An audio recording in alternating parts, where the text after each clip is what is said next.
Ndugu wana michezo, kutokana na umuhimu wa michezo, serikali yenu ya awamu ya 6 inayoongozwa na mwanamichezo nambari 1 Mheshimiwa Dr. Samia Suluhu Hassan,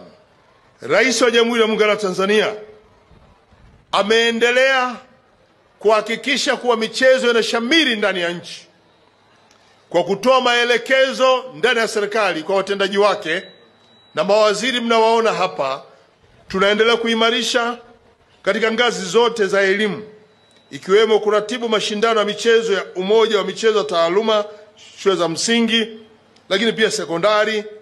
na tumeingia vioni ili kuibua vipaji vyenu katika ngazi mbalimbali mnazoshiriki na kukuza taaluma yenu. Tumetenga shilingi bilioni 11 kwa ajili ya kutekeleza mpango wa kuboresha miundombinu ya michezo, na Mheshimiwa Naibu Waziri ameeleza kwamba tumechagua shule 10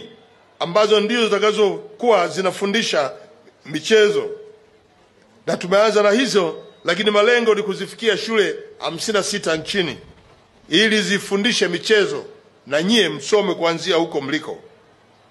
Serikali yenu imetenga bilioni 32 kwa ajili ya kujenga na kukiimarisha chuo cha Malia, na Mheshimiwa Waziri wa Michezo,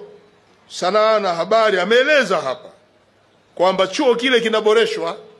kinaongezwa majengo mengine mapya kabisa